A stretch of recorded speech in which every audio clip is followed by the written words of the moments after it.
अलिपुरद्वारको शिक्षक ग्राम ward number 9 को एउटा घरबाट एक युवकको सडेगलीको अवस्थामा शव बरामद गरिएको छ। उक्त शव उद्धार गरिएपछि क्षेत्रमा सनसनी फैलिएको थियो भने मृतक युवकको नाम 30 देखि 35 वर्षीय रञ्जन सेन रहेको बताइएको छ। तीव्र दुर्गन्ध आएपछि स्थानीयहरूले पुलिसलाई सूचना दिएका थिए। हिजो राति लगभग 10:30 बजी पुलिस घटनास्थलमा पुगेर दैलो फुटाउँदा युवकको शव झुन्डिएको अवस्थामा रहेको थियो। पुलिसले शवलाई पोस्टमार्टमका लागि अलिपुरद्वार जिल्ला अस्पताल पठाएको बताइएको छ।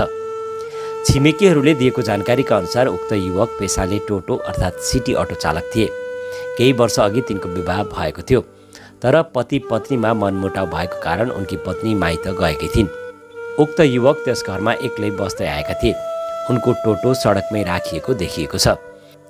पुलिसले मृतक युवकद्वारा प्रयोग गरिँदै आएको मोबाइल फोन बरामद गरेको छ भने पुलिसले मृत्यु सम्बन्धी सम्पूर्ण कारणबारे जाँच सुरु गरेको पनि बताइएको छ। আমি এই সন্ধ্যাবেলা 5:30টার দিকে খবর পেয়ে আমি তারপরে কুচবিহার থেকে চলে আসি। ফোনে খবর পাইছি, তারপর আমার বাড়ি কুচবিহার, আমি কুচবিহার থেকে আসি। আমি মামা হই। আচ্ছা, তারপর কি খবরটা পেলেন? বললাম এরকম বাড়ি থেকে এরকম পচা গন্ধ বাইরেছে, বললো আশেপাশের লোক এবং ওনার জ্যাঠা জেঠিরা বললো। তারপরে ফোন পাওয়ার পরে আমরা চলে আসছি, আমি চলে আসছি কুচবিহার থেকে। এরকম কেন করলো? ও কি এটা সঠিক এখন আমি বলতে পারবো না কিছু। বাড়িতে একাই থাকতো? এই বাড়িতে একা থাকতো, বোন থাকতো, বোন গেছে এখন ভাই আরেক দিদির বাড়ি গেছে। দিদি বাড়িতে হ্যাঁ আমার বোন, আমার ছোট বোন ওই যে দিদি বাড়ি গেছিল, ওখান থেকে পরে বোন চলে আসে। এমনি মা আর ছেলে? হ্যাঁ মা আর ছেলে দুজনেই। এতদিন ধরে যে এটা হয়ে আছে না, এমনি তো ভালোই ছিল। এমনি তো ভালো ছিল।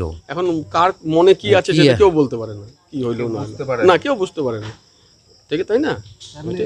অবস্থা তো 7-8 দিন হয়ে গেছে। 7-8 দিনে না এত দিন হয় না, অসম্ভব। 3 দিনও মানে কারোর সাথে কয়েকদিন ফোনে যোগাযোগ করে। আর এত বৃষ্টি হচ্ছে, কে কার যোগাযোগ করে? সবাই সবার কাজে নিয়ে ব্যস্ত থাকে। আমার নাম নান্টু দাস। দীপক দা, বিষয়টা কি, মানে কিভাবে জানতে পারলেন এবং কি হলো? অ্যাকচুয়ালি এটা তো একটা দুঃখদায়ক ব্যাপার। যে ইনি আত্মহত্যা করছেন তার মা, তার বাবা কিছুদিন আগে মারা গেছে।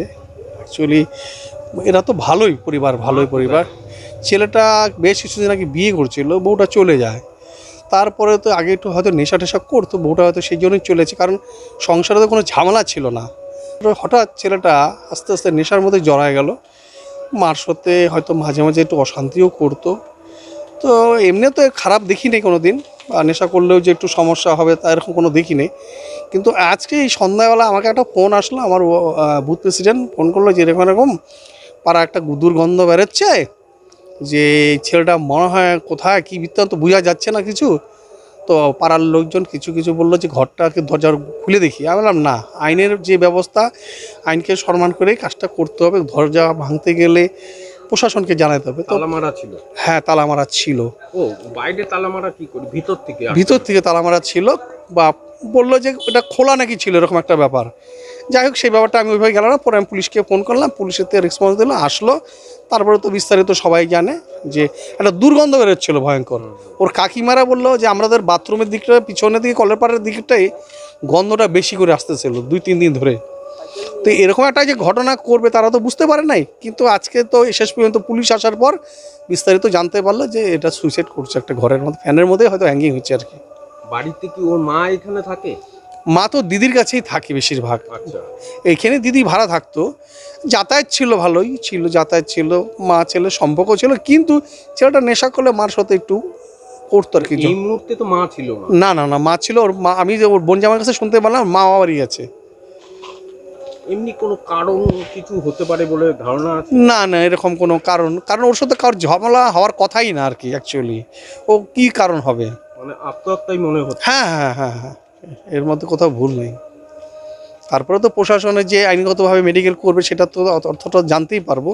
কিন্তু ছেলেটা খুব নেশা করতো, পাড়ার সকলেই জানে, কিন্তু কাউকে গালাগালি করতো না আর কি। ঘরোয়া মানে মেন্টালি একটা মানসিক চাপের ছিল আর কি। বউ চলে গেল, টোটো চালাতো, এরকম একটা ব্যাপার। হয়তো এইসব ব্যাপারগুলোতেই আস্তে আস্তে ওর ভিতরে একটা বাড়ি ফাঁকা পেয়ে গেছে, হয়তো সেই সময় মা নাই বাড়িতে, এই একটা করে ফেলছে একটা দুর্ঘটনা। হ্যাঁ, এটা তো আত্মহত্যাই বলে আর কি, যেহেতু হ্যাঙ্গিংটা যেভাবে হয়ে আছে ফ্যানের মধ্যে।